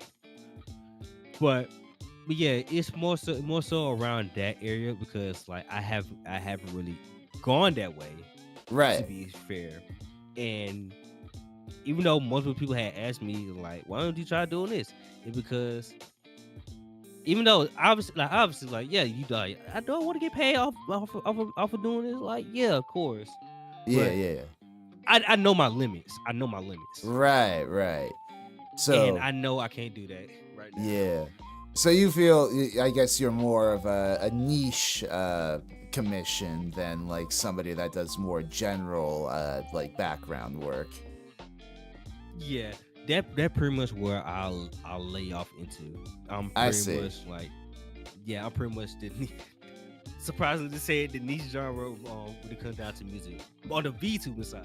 Yeah. On the Well, VTuber side, hip hop it can be niche and very specific for specific people. yeah, yeah. I mean, it's definitely. I don't know. I feel that too to a certain extent with like rock music and metal music in the VTubing community because it is. I mean, there are definitely rock and metal musicians around, but like it's so much of the space is dominated by like idol music and J-pop and K-pop and all the sort of mainstream pop. Yeah, that pretty much what it is. But I would say, and I'll say like my favorite, the favorite. Now, granted, I love all the commissions I done. Right. Well, I'm not gonna get twisted on that one because because if I just pick Sure, one yeah. really particular one, that just gonna assume that I don't love the work I did. That's how I would feel about it. Right. But I would say, let's see, I would say my favorite one, it will have to be. What's one? What can I say? It's like I really enjoy doing the most. I would say probably it's this jersey beat I made for Bunny Arts, Mm-hmm. and I think it's basically a jersey beat. I see. And when it comes down to jersey beats, sometimes it might sound generic to some people, but with this one's particularly, I kind of like just went. I don't know what I was on when I was making this, but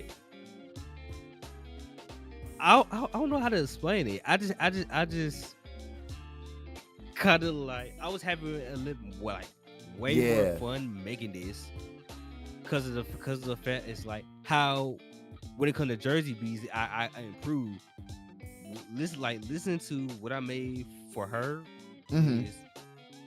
It just gave me it just gave me a realization like, oh, I'm getting better at this. Yeah, that's awesome. Being able to develop in such a way that you can take more, I guess, gradually more requests like from outside your wheelhouse. Yeah, cause even when I was doing jersey before that commission, it was just it was just me fucking around, just trying stuff at the time. Yeah. Then again, it got better. Then I tried it with like when I sampled stuff from like Delta Room. Yeah. and it just went from there. Right. Yeah, I saw that. I saw that Tenna Trap music a remix on your SoundCloud. That was very humorous. Cause I think I heard it. It just randomly popped up on my TikTok for you page. Oh yeah.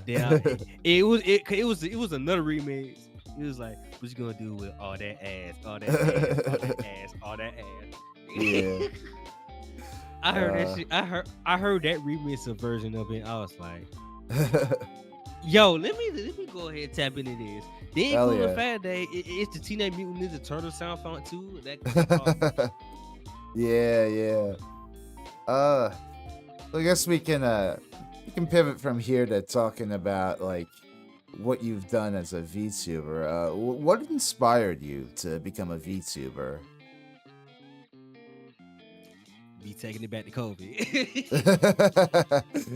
Oh, so you were one of those like people who like trapped indoors got exposed to like Hololive or an agency VTuber and were like, huh, that sounds fun. Yeah, so I'll say around the time. Also, another side note, I was in the military at that time as well. Oh, okay. It was I was here. So during around 2020, TikTok was becoming more big as well around that time as well. I started seeing like VTubers on my feed and stuff like that, which is kind of I was confused at one point. I was like, why did it pop up on my feed? But I would mess with it though. So every time I see a VTuber, like And it was like, I should try this one day. And so I didn't start around that time, but it was like after I got out of the military, which was like 2021. Right. Yeah, it's 2021 around like the summertime. Um, I just started off streaming with a regular face cam and stuff like that.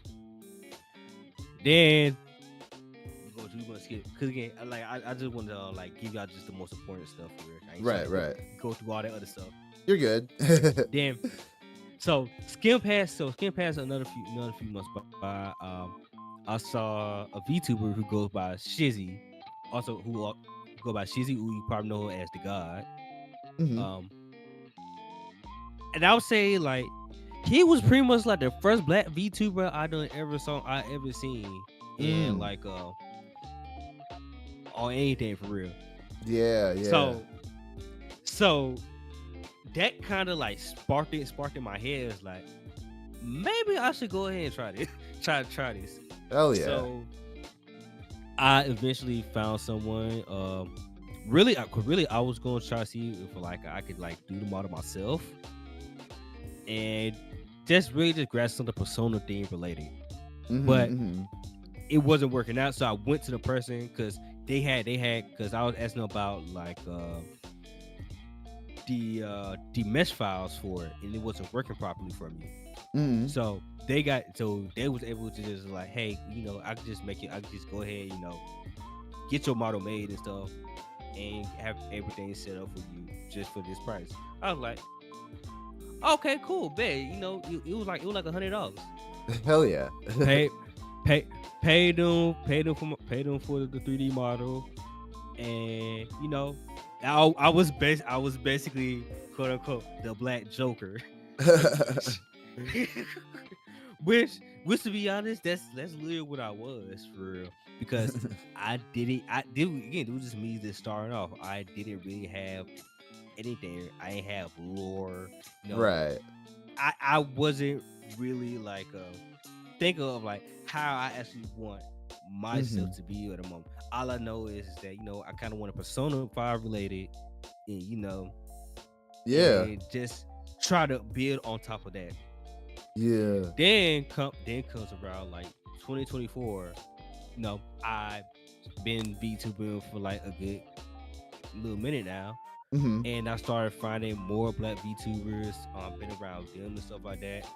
Then one specific VTuber had really caught my eye, and I decided to rebrand. And that VTuber was Blaze at Midnight. Okay. And when it came, and and I could definitely say that she's basically my Oshi. And because Blaze had always caught my attention with her energy and stuff like that. Then she's a huge Sega fan, and she's really in love with Persona as well. So when she saw my name, it's it definitely caught her eye and stuff like that. To the point we actually ended up becoming friends and stuff like that. Right on. Then one stream, she started. I think it was around December. It was about to 2024 about to wrap up, and she would do a stream around the morning, and we were around the morning or the afternoon time. She was talking about her lore and stuff like that, and when she was talking about it, and she explained why she wrote it that way, that pretty much kind of inspired me, and this spark, and it gave me this extra spark to no, let me actually really put more thought on what I'm gonna do. Let me actually give myself a certain brand, and let me actually give myself a very unique design. Oh, let me actually give you guys a lore that actually where it's it's good, but it's good, but you're really getting a piece of my RL self. Yeah. It's so I could say Shizzy was the start of why I really became a VTuber. But Blaze was really the main one who pretty much encouraged me to like kind of do more. Right on, yeah. That's that's awesome to see like how much of a space has been built for VTubers over the past few years. Because I mean, like, it's it has been a struggle. Admittedly, I don't want to get too into the weeds politically of the VTuber community, but it's Yeah, it can yeah, be a struggle sometimes for Black content creators, and like I think to my knowledge, there's only been like one Black agency VT. Well, a few, but like the one that sticks out prominently in my mind is Serena Maiko of V4 Mirai, and she's lovely and all that, but like it's something I always love about VTubing is just the rich wealth of experiences you get from some of these streamers out there. Like you got so many different like Asian Americans out there, Chinese, Vietnamese, Laotian, Thai, and like they're sharing the whole breadth of their experience while still, behind the avatar of their VTuber. But like, it's I don't know. That's what something I've always loved about VTubing is getting, exposed to, cultures or other perspectives that otherwise you might not have through the through the guise of an anime girl or boy or what have you. So, to see that yeah. experience, reflected for Black audience members and Black VTubers, that's, I love to see that. It's definitely amazing, and then I'll be honest. We have like our own issues and stuff like that inside the Yeah. community. But then again, that's every other community. We all every community they're gonna go through something, where they Absolutely. feel like not much, not many people supporting each other, or you just little petty drama, this, that, and the third. You know, Mm-hmm. it happens. We gonna get through it. Yeah, absolutely. So, what do you hope to do as a musician in the VTuber community? Like, as loaded as a term as this might be, like, what do you hope is your legacy? Just being me. To be honest, it's like to be completely fair. It's like I don't expect myself to to like really make like a major or at least some type of impact when Right, it comes right. down to VTubing, especially VTubing, or really to be honest when it comes to the music scene in general. Okay. Yeah, I'm giving people music because again, this is what I love doing. I enjoy doing it, and Yeah, you yeah. also when it comes to the music I put out, you pretty much getting a piece of me or something that I enjoy. Mm-hmm. And it's, That's how I see it when I make stuff. yeah. Anything that I sample, that is something that it like I'm telling you that pretty much me telling you like, hey, you know, this pretty much like how I feel pretty much around Yeah. this certain time period, or this how I just want like put people on to like a certain song to the point where it's like they be like, what is this sample? And I'll tell you the actual song. You go listen to it yourself.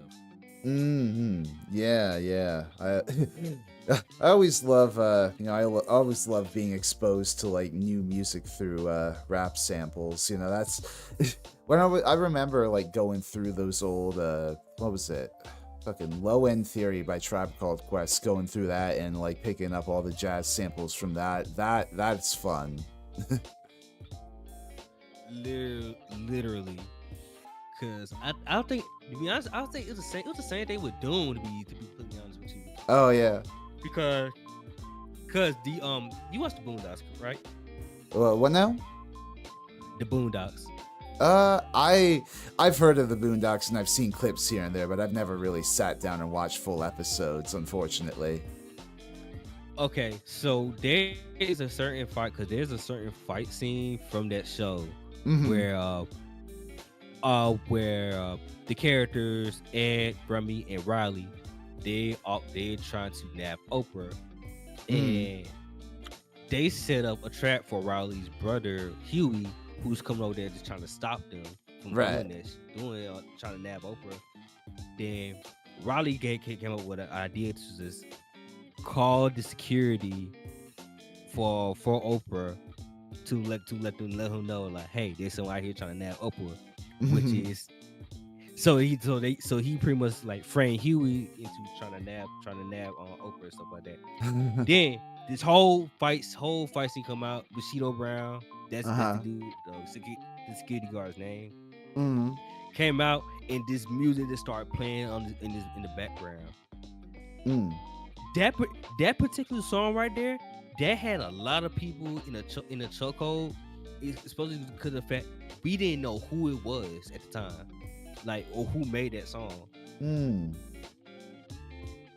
And so like stuff like in that was MF Doom from his Mad Villain collab project with Madlib, Oh. all caps.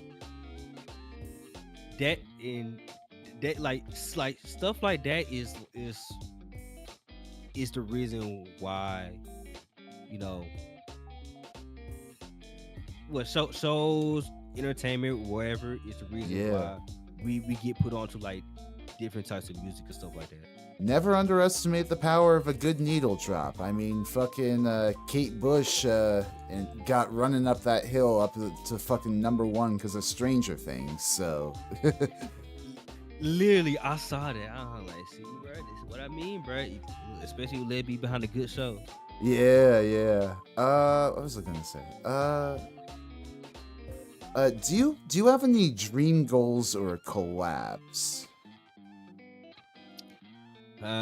Dream goals and collabs.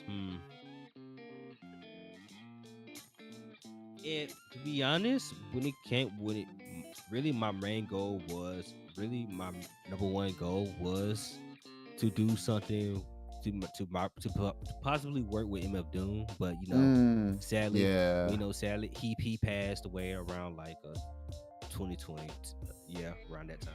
R.I.P. But I hopefully one day, because one of the main thing people say that people see me work with one day is Cole, Jermaine Cole, Mm-hmm. and I would definitely would love to work with people like Cole, Jid, hell, Kendrick, if the possibility. Yeah. And not just because the battle and shit like that. I always love Kendrick music. Oh yeah. No, Kendrick's the goat. Like I just gotta let this be known. I've been a fan of this beat, bro. Before Good Kid, Mad City, I was listening to West Side Right on Time. There you go. Like I mean, but other than that, when it comes down to goals and stuff like that, I do hope that one day, my main goal is just trying to find a way to just, live life peacefully and not so much stressful. Now, either way it goes, stress gonna come in whatever form factor. But I just hope I can just keep doing this. Yeah. My main goal is just keep doing this and just actually just and just live happily off that. Yeah. Not worry so much on stress. That's an admirable goal, just like getting to a point of stability with doing this. And like, I mean, I find that just like having my own day job and like going at my own pace, but like for other VTubers it might look something completely different. Especially like with me, it's like I don't want fame. I don't want like the fame. I don't want that much recognition. Right. Yeah. Because it's too much. It's too much to handle. Yeah. Especially like you gotta move. When it gets to the point where you gotta like get that big, it's like you gotta start moving differently now. Mm-hmm. Yeah. It's absolutely. Like, you guys like you can't just be a regular person no more. It's like with me, I don't want that type of life. I don't want that at all. Yeah. No, it's it's a lot of pressure to live up to. It is, but man, no. But hypothetical, if it does get to like say that type of point, you know, I mean it's part of the territory. It is what Yeah. it is at that point. Yeah, But absolutely. just but overall, just want to live, just want to have like a stability life. It's just my main goal. That's good. Yeah, I appreciate that. So I noticed that you've got a bunch of sponsorships from businesses related to weed. I think like Rolling Papers. I think there was like a Delta 9 thing. How did You talk that come about up? you talking about Space Panda and Hot Tide. Yeah, I think I saw all that on your Twitter bio. How did that come about? So so I can say for Space Panda, it was just random to be fair, because Yeah. I think I just saw them on my Twitter feed. It said something about like interact with this post and interact with this post. You know, I don't know. I think it's how do you feel you get like a follow from us and stuff like that, by interact with this post and stuff like that. Yeah. Then you know they follow me and stuff like that. I actually decided to go ahead and take a look into the products, and I actually tried out one of the gummies before I had like try to apply, Oh yeah. and I actually enjoyed it. I actually enjoyed them. Then my mom just went ahead and just took them bitches. I promise you, like before, like she might even take them. She might even take them to work to her every once in a while. I was like, "Hey, lady, you just go take my." In this case, you might well just buy your own. Use my code. Oh, mom. But then when it came down to High Tide, um, they noticed that I was a smoker. Oh Off yeah. real. Yo, So they Matt, just how's it randomly hit me going? up. Oh, So okay. they just read.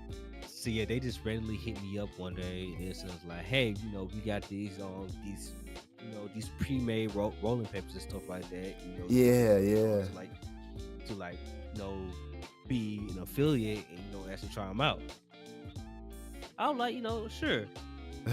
So try them out. I was like, okay, these some good pre-roll papers and stuff like that. Then once you get it, they come with like I can't remember how many boxes it came. How many boxes it came in with? It came with like five, five, five little boxes worth of 6 rolling paper, Oh, like hell yeah. pre-made rolling papers. And they also came with like this little wheel thing, and pretty much, and plus I also mess with them because where majority of the money is going towards to. When it comes to like it goes to some foundation when it comes down to. I forgot the foundation name. Oh yeah. I forgot what it's called. Damn. But it's for a good How did I forget? cause. But yeah, basically it's for a good cause. That's why I had signed up. I signed up for them. That's Plus, cool. again, sometimes I don't feel like rolling up for real, bro. I just Right, rather yeah. stuff, twist, go. Yeah, that's really cool. I someday I'd like to try and get sponsored by some weed company somewhere. I also partake. I refer to it among my fan base as catnip. Because the lazy cat boy gimmick and what have you. But Cat. yeah. Okay. Hold on. But I really do I would love to have that sort of sponsorship, that sort of synergy with my brand. But we lighting up tonight, my kind of party. Let's go. Woo, let's go. Yeah, and I do wonder, like, you've already mentioned that you smoked. Does it fuel your musical creativity at all? It's crazy that you say that because yes, he does. Cause here's the thing. So some people that might be still be available in the chat. They can tell you right now that some of my best stuff is mostly when I'm high. There you go. I kid you not, like, cause I guess pretty much is like when I'm at that state, I pretty much put myself in like a huge like flow state, pretty much Mm-hmm. to the point where it's like I actually start examining every single little detail that could be going on inside like the production, or Mm-hmm. I did then I start like messing around and like I start noticing, oh, this might sound better if I arranged it this way, or I arranged it that way, or how it would sound with like if I just put in a little bit of like of like flanges or just to give it like a little extra trance vibe to it.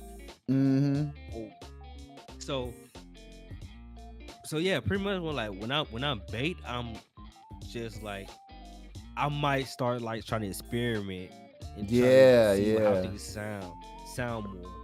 Right on. Yeah, I I feel the same way too. Like sometimes if when I I feel like maybe this happened more back in the day when my tolerance wasn't as high, but like I remember like smoking and getting like these random musical ideas that I want to jot down somewhere and like explore further later, you know? Mm-hmm. Mm-hmm. You just get like a way wider perspective on like how things Yeah, goes at that time. absolutely, absolutely. Bro said cat weed. Yes, Sprigatito is my spirit Pokemon, I guess. uh, Oh, we. Let me see. Oh, when you stream, what sort of games do you like to stream? Um, really, would it come down to like what type of games I usually play on stream? It could be random to be completely honest with you. Yeah, yeah. Es- especially due to the fact that I don't have like a set schedule because I'm a route driver, Right. so my days can go anywhere to be honest. Yeah, yeah. But when it comes down to like games I mostly stream, well, for like I can say for right now, it mostly been the new skate game, Oh, okay. um, Persona 5X. I've Right. been on that like a motherfucker. They should have known better. They gave me a gotcha game, a Persona universe. I don't know why they did that. Mm-hmm, mm-hmm. But you could basically say gotcha games, shooters, Right. sometimes sports game. Like I might hop on play rematch, or I might play like a fighting game and stuff like that, or Mm-hmm. just or sometimes just any multiplayer based game that I can play with friends and stuff like that. It really Yeah, works out yeah. easy. The VTuber party games and all that stuff.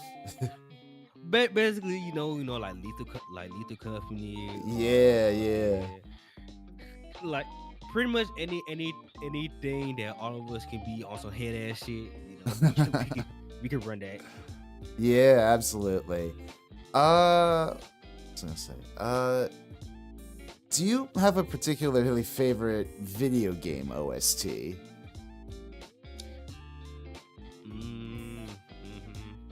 Yeah, Persona 5. Oh, okay. Yeah.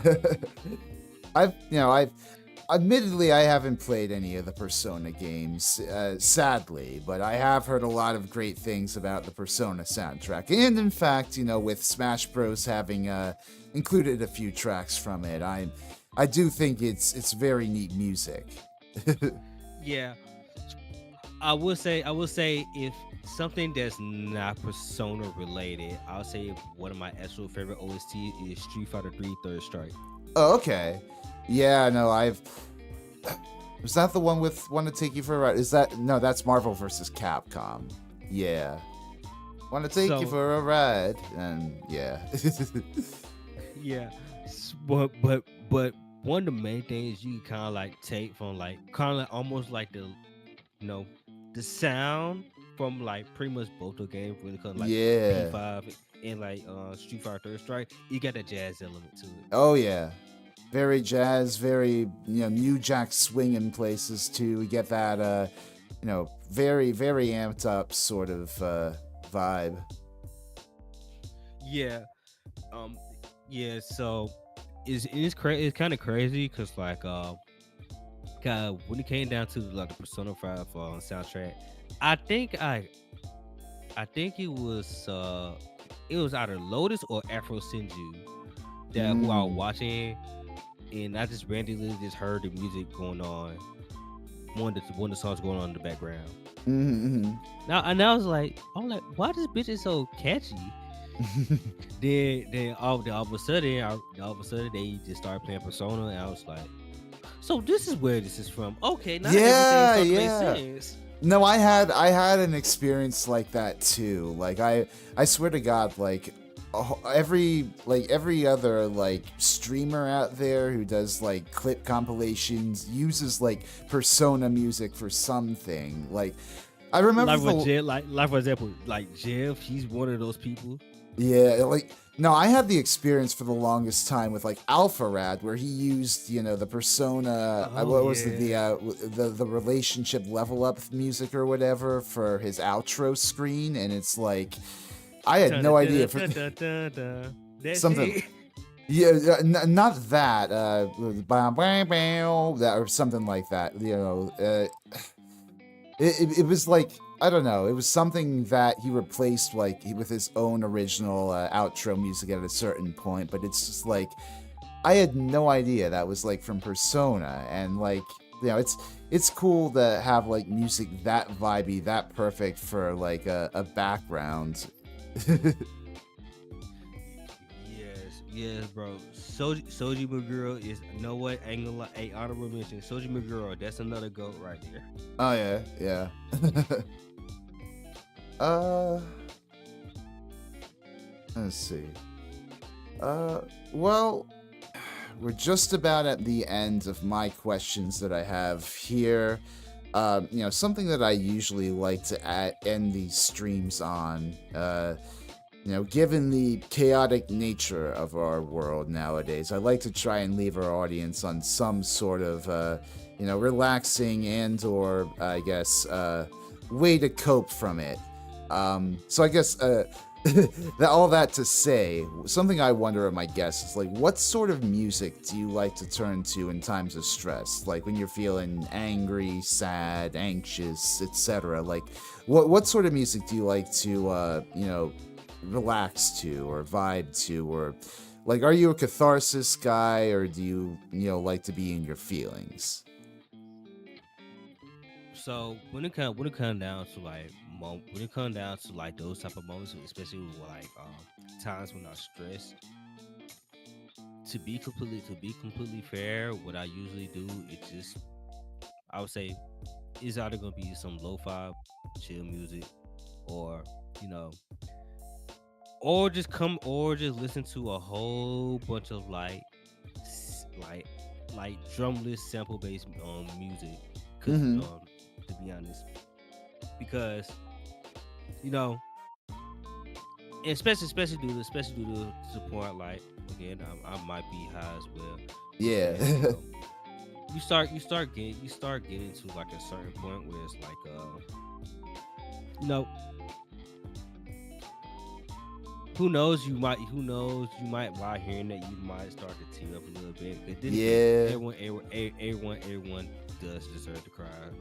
It's all my guys that's out there. Yeah. Man, it's okay. It's okay to cry, goddamn it. Because Hell yeah. I had to keep telling myself that. My Nikki, my girl that's inside the chat as well, she can tell you that it can be difficult sometimes, but I have the moments. I'll let Yeah. her know if I do. But no, listen to, like, I recommend mostly something, little something about be lo-fi, or Yeah. just put on or just put on a drumless beat whenever you can. Absolutely. It's I'm a big crybaby, don't worry. Well, there you go. You're in good hands. uh that is just about all that I have to ask. Unless you have anything, I think I'm good to end off here. No, I do not. I don't have any questions. All I gotta say is, I really appreciate you doing this. Because again, even when I tested you in the DMs, I was not expecting to like anyone to like interview me for anything. To be completely honest, Yeah. No, especially, especially, s- especially at go the ahead. size Sorry. I'm at right now. Yeah. Especially No, at the size that I'm at.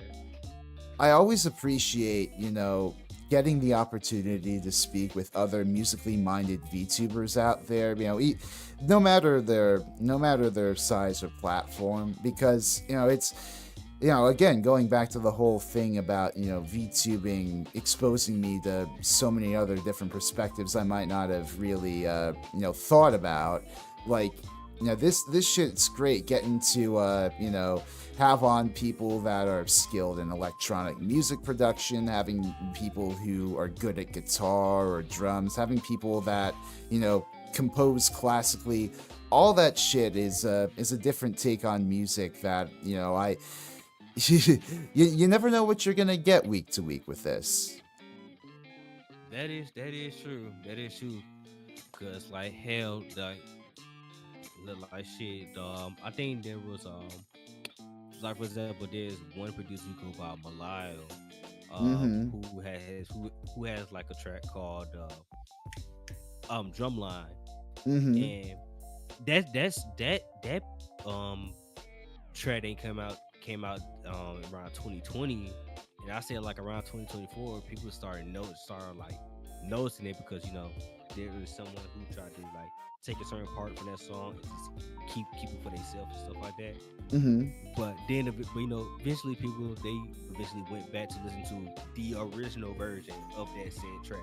Yeah. So you never know what someone that it might be a few years from now. People might come back and like actually view your older stuff. Yeah. It also to be honest, that kind of happened to me with like with one of my beats really. It was the night of the consumer one. Mm-hmm. Um, because people they heard that beat, they immediately said like, I can see Corby getting on this, and then on TikTok, people still low key be typing that in the comments, or Mm. and I still get like hello, still get like a few likes from that alone. That's awesome. Well, Kuro, thank you Akil Kuro, thank you so much for coming on. Where can people best find you?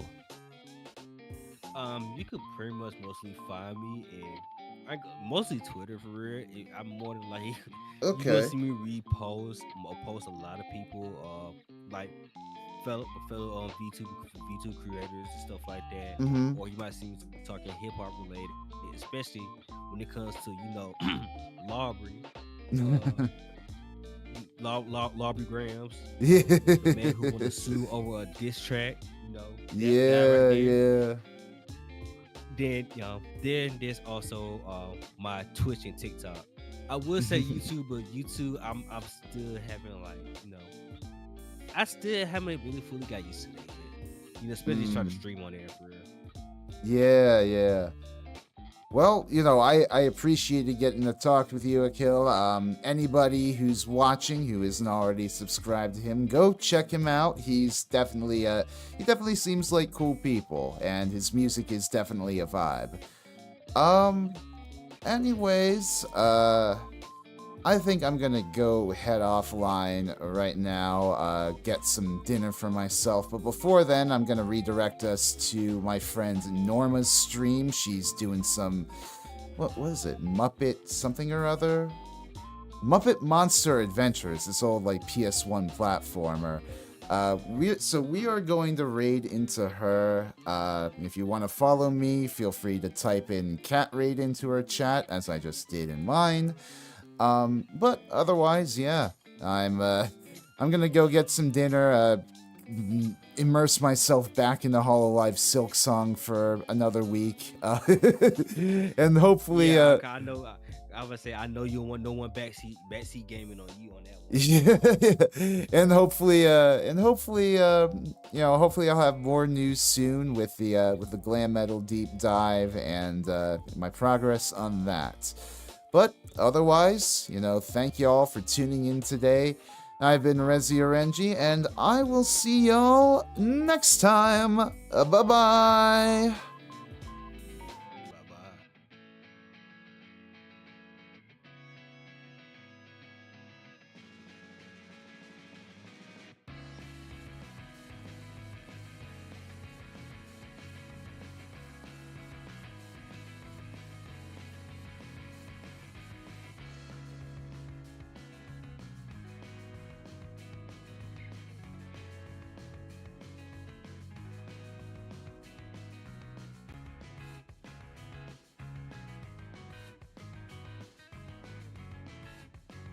Move the cursor through just a nightmare is the only way to describe it. Is like it's just a nightmare, a nightmarish